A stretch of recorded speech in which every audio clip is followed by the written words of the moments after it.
Tchia is a gorgeous game, and I don't just mean graphically, I mean as a whole.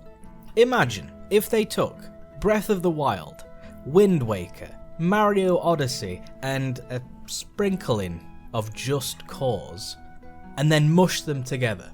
You'd probably end up with something very similar to Tchia. And I mean that in a good way. It has the traversal mechanics of Breath of the Wild, and the possession of animals and objects, much like in Mario Odyssey. And let's not forget the ukulele, which has magic musical powers. There's also the aspect of removing evil from a place of power, so, bit Just Cause-y. They even have these statues of themselves, which you need to destroy. And they do always say that imitation is the greatest form of flattery. And these are imitated very, very well. Now, much like in those games, there are a lot of tricks and mechanics to be discovered. For example, you can climb on a tree and swing back and forth for a big jump. You can slide down hills and gain some remarkable speed. You combine that with a jump and a glide, and you can make some good distance as well. But I want to talk about my favourite mechanic, and it's also a trophy, so listen up. You can possess loose objects in the world, such as this rock here. You can then launch that rock. Now usually this is just used to knock something over, or if you're using it as a weapon you can blow something up.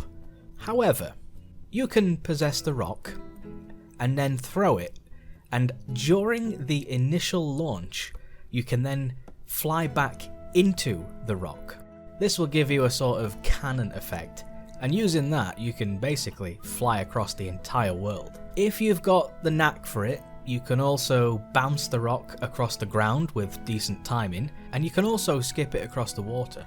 This doesn't just apply to rocks, this applies to every object, but rocks are quite plentiful.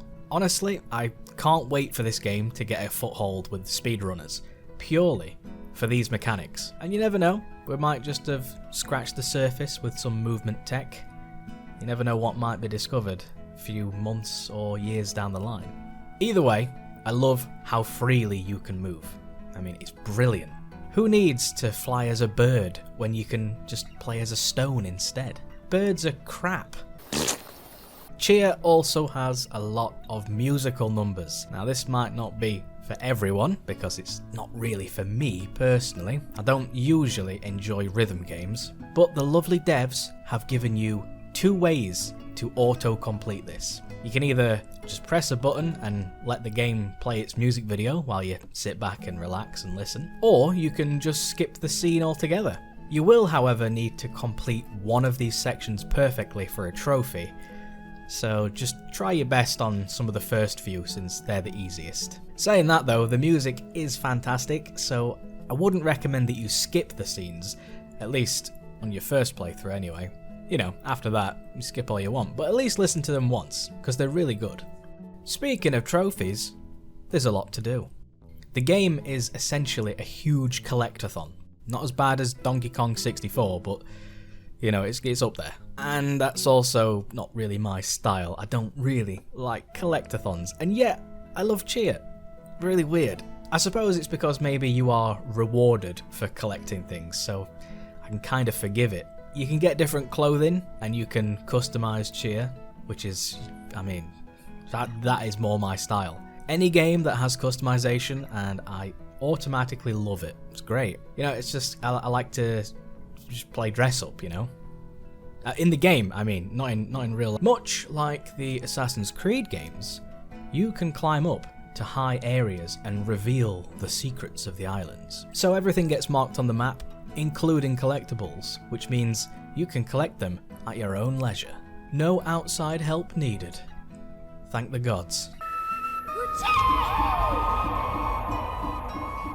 Oh, and I also wish to shout Coochie from the mountaintops. Whilst this will show all the collectibles in the area, it will not reveal the locations of the secret treasure hunt. Lucky for both you and me, there is already an online interactive map.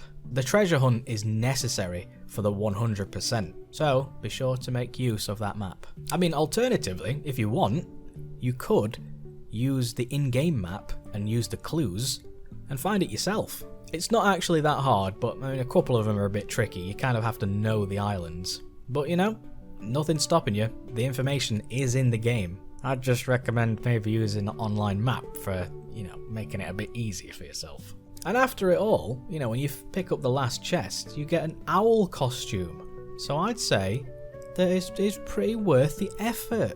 Speaking of owls, you also need to find every animal in the game. There's 38 of them, which is decent. Not too high, not low enough. But, you know, to find most of them, you're just going to find them on a regular playthrough, so that's okay. Just be thankful it's not as harsh as Red Dead Redemption 2's animal collection. Wow, that's a lot. When it comes to collectibles, well, you'll need to stack all the rocks, and these will reward you with new music to play, and these melodies are amazingly useful, and they're also necessary for the treasure hunt. Now don't worry if you're getting flashbacks to the awful cairn making in Assassin's Creed Valhalla. I was getting them too, thinking about stacking those rocks again. In Tchia, rock stacking is 1,000 times easier and far more forgiving. You have infinite rocks and infinite time, so the stress is completely alleviated.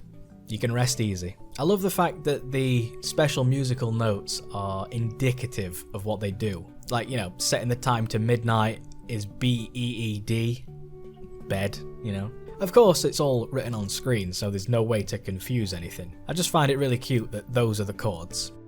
Now I'm going to give you a huge tip here, and this will save you a lot of time. Once you meet with the village chief and you unlock the ability to carve totems, it might be worthwhile to have a look around the map for the doors. These are the little green boxes on the map. You need to carve a specific totem to access the door.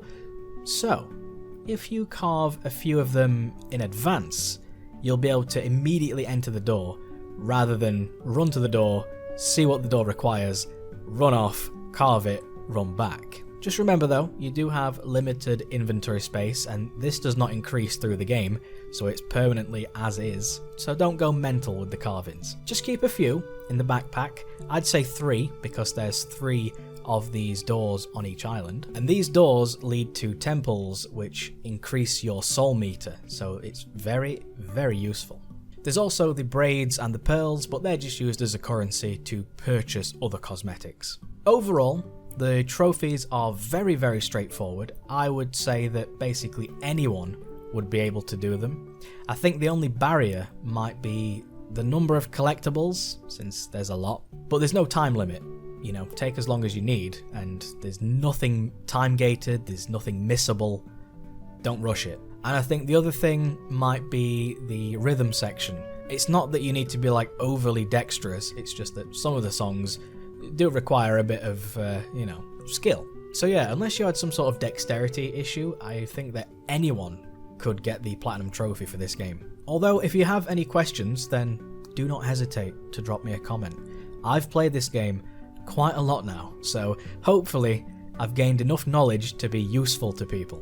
I mean, I doubt you'll need any tips and tricks or any sort of guide from me, but if you do, just throw a comment my way and I'll get back to you. I would also recommend, since we're talking about tips here, you go into your options and disable film grain and increase the FOV. Maybe to 2, I like to play on 3, but 2's nice. This game is visually stunning, and making the game clearer and having more of it visible on the screen at once is the perfect way to play.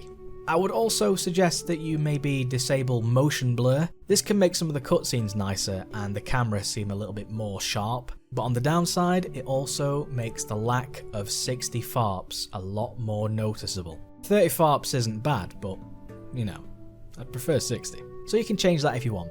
It's nice to have the option, at least. If you're scrolling through the options, you might also notice there's a no fail option. Obviously, if you want, you can enable that. No problem there, it doesn't interfere with any trophies. However, it is actually faster and therefore more beneficial to actually get Tchia and knock her out. Because when she respawns, she's back out in the open. I don't usually advocate knocking children out, but you know, there has to be some exceptions. I'm actually going to share a few more tips with you.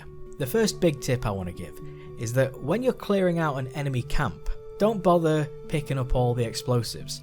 Just soul jump into the fire that's usually in the middle of the camp somewhere, and you'll become a flaming piece of wood, and you can just then roll into the enemies and all the cloth, and you can clear it in a few seconds.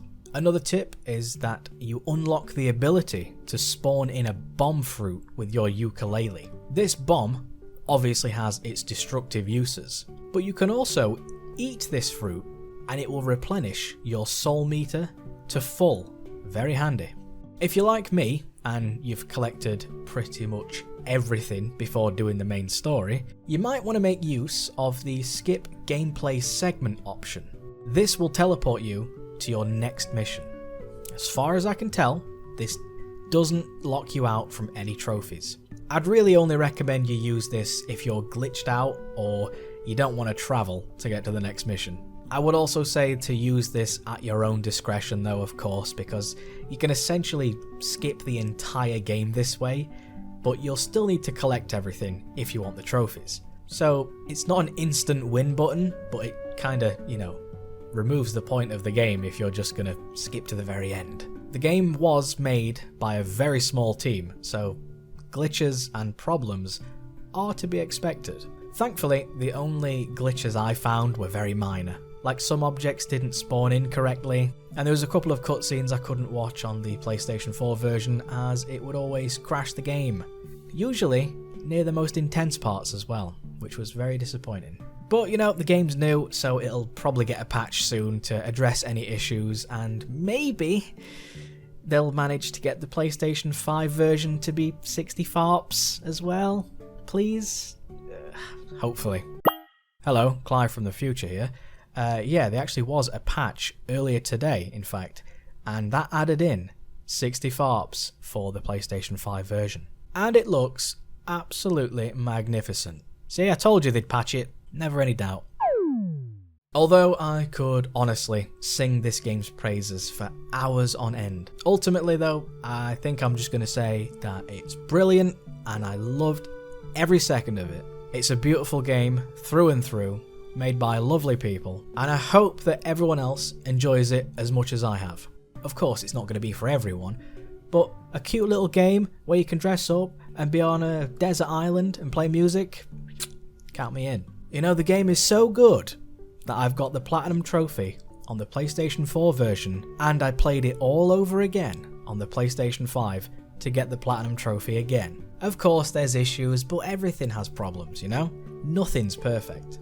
But playing Tchia has just kind of opened my eyes a bit and made me want to go to a New Caledonian beach maybe and just get dressed up as a crab and have a lovely walk along the beach while listening to people play the ukulele. A man can dream. Obviously, I'm a big fan, and I hope we see Tchia 2, or perhaps, given where the story left off, I'd expect some kind of Tchia spin-off, involving another person with powers, perhaps? No spoilers, of course, I want you to experience this game for yourself. The game's great, okay? I love Tchia. Thank you very much for watching, and I hope you will give the game a go. Let me know what you think, and hopefully you get the Platinum Trophy. And of course the game's free on PlayStation Plus, so win-win. Thanks for watching, and hopefully I'll see you again sometime soon. And as always, take care.